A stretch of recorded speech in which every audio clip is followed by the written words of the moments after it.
شیخ الاسلام ابن تیمیہ رحمہ اللہ فرماتے ہیں جب کسی کو کسی مسئلے کا علم نہیں ہوتا تو وہ اسے سیکھنے کے بجائے اس سے دشمنی کرنے لگتا ہے۔ مجموع الفتاوی جلد 2 صفحہ 49۔ مسلمان تو سارے ہی ہیں، قبر پرست بھی مسلمان، حسین کو لجپال ماننے والا بھی مسلمان، مسلمان تو سارے ہیں۔ تجھ سے پوچھ تو مسلمان؟ صحیح جواب ہونا چاہیے مسلم، اول مسلم اور آخر مسلم۔ ابھی کون سا مسلمان؟ قبر کا پجاری؟ کہتا نہیں نہیں نہیں نہیں، قبر کا پجاری نہیں، گدی نشی نہ، پھر کون سا؟ بس مسلمان ہی ہوتا۔ تو کیا؟ میں اہل حدیث ہوں۔ اہل حدیث کہلواتے ہوئے موت آتی ہے؟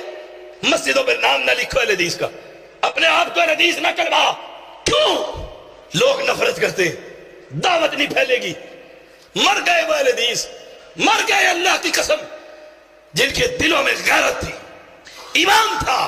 کہاں سے ایسے اہل حدیث لاؤں ڈھونڈ کر؟ لوگ کہتے ہیں زیدی کیا بات کرتا پھرتا ہے، یہ تو 50 سال پہلے والے اہل حدیث تلاش کرتا پھرتا ہے۔ اب اہل حدیث کہاں سے آئے؟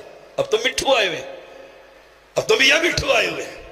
پوچھو ان سے کون ہو؟ میں الحمدللہ نقش بندی سلسلے سے بیعت ہوا ہوں۔ کلمہ پڑھتا ہے؟ جی کلمہ پڑھتا ہے۔ کس کا پڑھتا ہے؟ نقش بندی کا؟ کہ نہیں نہیں، 12 ربیع الاول کو جو پیدا ہوئے ان کا کلمہ پڑھتا ہے۔ ان کے کلمے کے اندر کہاں ہے کہ تو نقش بندی بن؟ کہاں ہے؟ ہم سے پوچھ، ہم سے پوچھ۔ کلمہ پڑھنے کے بعد مر سکتے ہیں، بچے ذبح کروا سکتے ہیں، نہ حنفی نہ شافعی نہ مالکی نہ حنبلی۔ ہماری ایک بات ہے، اللہ کا قرآن ہے اور محمد کی حدیث ہے۔ کسی میں یہ جرت ہے، کسی کے اندر یہ ایمان کہ وہ کہے مولویوں کے جرمٹ میں کہ فماذا بعد الحق الا الضلال، حق دو نہیں ہوتے۔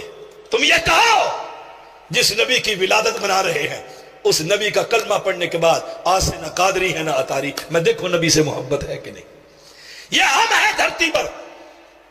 اور تقی عثمانی نے لکھا اپنی کتاب کے اندر کہ اگر یہ اہل حدیث جو بغل میں بخاری اٹھائے پھرتے ہیں اگر یہ نہ ہوتے تو بر صغیر میں حدیث کا وجود بھی نہ ہوتا۔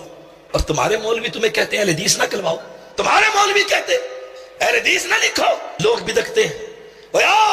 میں زندہ مثال ہوں، ہم رافضیوں سے آپ کی طرف آئے، غالی مشرکوں سے قبر پرستوں سے آپ کی طرف آئے، اور اسلام آباد گواہ ہے، سعودی عرب گواہ ہے، باگلپور کی سرزمین گواہ ہے، راول پنڈی کی سرزمین گواہ ہے۔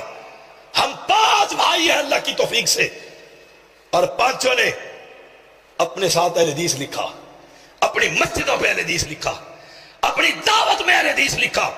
اللہ نزل احسن حدیث کے مصداق بنے، اور اللہ کی قسم دعوے سے کہتا ہوں جتنے اہل حدیث ان زیدی خاندان نے بنائے اس دور میں کوئی بنا کر تو دکھائے اللہ کی توفیق سے۔ ایک ایک جلسے کے اندر 40 قبر پرست کلمہ پڑھ کر مسلمان ہوئے، ایک ایک مجلس کے اندر۔ اہل حدیث نہ لکھو، کیا لکھوں پھر؟ حنفی لکھ دو، حنفیوں کی مسجد ہے، قادریوں کی مسجد ہے، کیا لکھو؟ اہل حدیث لکھ۔ رافضیوں سے مسلمان ہونے والے ڈنکے کی چوٹ پر اپنے آپ کو اہل حدیث کہتے ہیں، مگر افسوس آج کل چند لوگ کہتے ہیں یہ فرقہ واریت ہے۔